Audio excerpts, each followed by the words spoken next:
Well, we're back here again, IMEX America, and I get to continue the conversations that I've been having today. It seems like I'm the data wonk. I'm getting all of the nice, juicy tidbits of how to manage our data and expand our data, and I get to continue that conversation. We've got Carleigh from Noland, who is going to tell us a little bit more about some of the reports that you guys are doing on the convention and tourism industry. Yeah, absolutely. So the Noland Group is overall lead generation services. We have photographed and aggregated data for over 17 million events. One of the really large portions, and what I specifically look at, is our TAP report. And so this is over 60 convention visitor bureaus are reporting into what their overall meetings outlooks look like. So on average, STR generally says they track about 70 million events a year. We're reading about 30 to 35 million of those events. So outside, I was looking very calm, but inside, I was going, wow. so just in case that wasn't registering, that's actually the reaction I had inside. That is an incredible data set. That's an enormous data set. Absolutely. And it's we're very privileged. We're able to see data as far out as within the next 8 years. So we very much pride ourselves in being able to see those pieces as they're coming down the line. So we tend to get some of that data a little bit early on.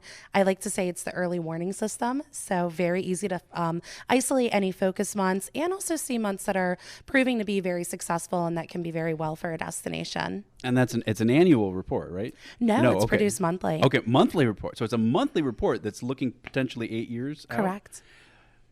Again, my mind is just exploding with the amount of data that's behind that kind of thing. Absolutely. So as we're looking out, I guess let's start digging into it. So I mean, what are we seeing in the near term, and then we'll expand our way out from there. Yeah, that's a really good question. So, for the past several years, I feel like we've had so much phenomenal growth within the industry, and I felt like the conversation previously was, when does the balloon burst? Will the balloon burst? What's going to happen? Right, up at some point. Yeah, we know what the cycle is. Right. We've seen recessions before. Now the question is, when exactly is it happening? Because I think a lot of people are seeing that it's looming. I will say that destinations overall, along with venues and hotels, have really upped their game in the past few years. We're seeing everyone become more data savvy. They're spreading their business overall in a way that's being more impactful economically. And that's really helped. And I think that's what's kept the train moving along. All in all, 2019 is looking like a pretty strong year for North America in terms of conventions and meetings. We see right now about a 1% to 2% growth happening in 2020 from our early models. 2021 is where I start to see some warning signs looming over us.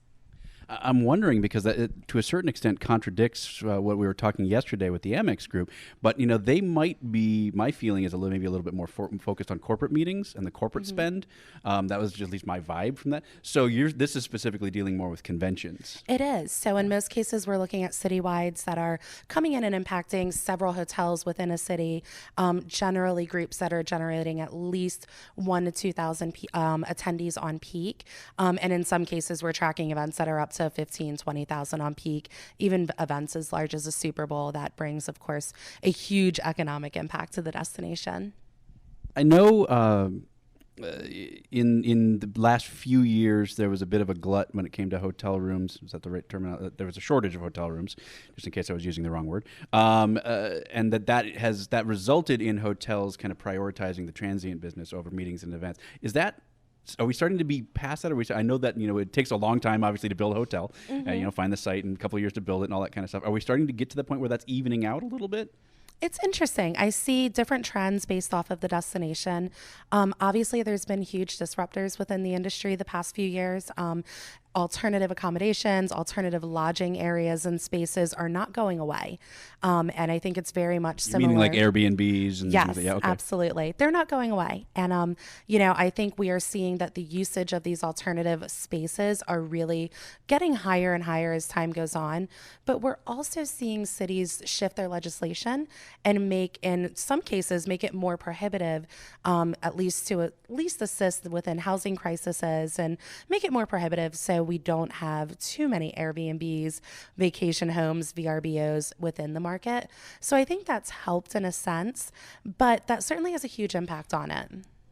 Is there any vibe on that sense that are they still and I don't know if this shows in your data or not. I'm just going off the top of my head, but because it's something that's all of this stuff obviously is related.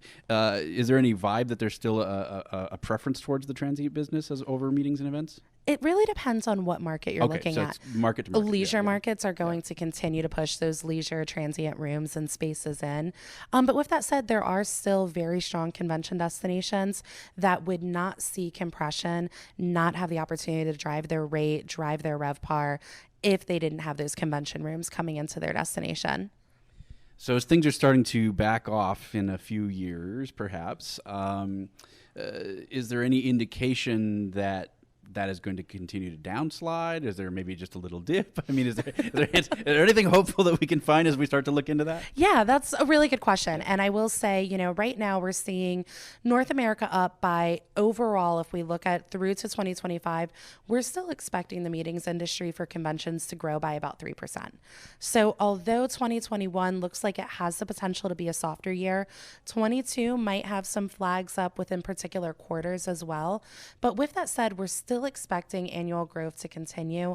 We're expecting to see convention business remain strong.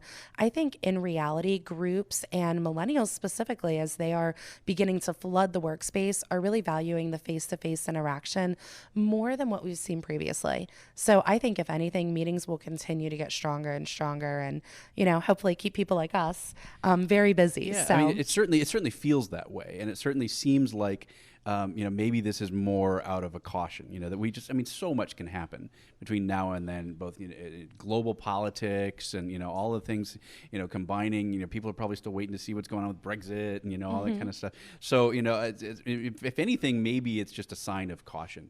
Let's just see what's going on in the next couple of years. I'm curious to know, what was maybe the most surprising thing as you're going through the spreadsheet and you're going, okay, we got 70 million events, whoa, didn't expect that. What was kind of the most surprising thing that's going to come out recently? One of the things that really surprised me is I'm starting to see that in many areas, events are getting smaller. Generally, you've seen events continue to grow and grow, but we see a lot of events. I was just at an event a couple weeks ago that I've gone to for several years. There is a wait list for this event, and it's for geeks and nerds like myself that love, overall data and within the hospitality industry. They have a wait list that is pages long every year, but they value themselves and this conference on being a smaller, intimate gathering. And we're seeing that when we look at the data as a whole for all of our cities, we're seeing events are getting smaller. They're not getting larger. I think in some cases, we're seeing some mid-sized association meetings coming to be smaller events, and we're seeing corporate events kind of holding steady at that mid-level as well. That's fascinating. I think we're going to have to watch that as we move on to see if that's a trend. As we've been looking for more and more, experiences and things like that. And is there a way to translate that more intimate feeling of a smaller event to the larger events when you have to have the larger events? All right, well, fantastic. Where can people find out more? Or where can they access the report and get kind of all the information on it, the lowdown? Yeah, absolutely. So obviously our company website is at nolan.com.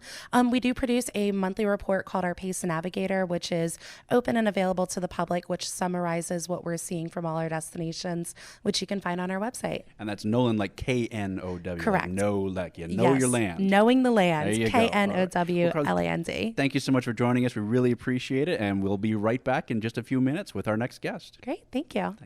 Thanks.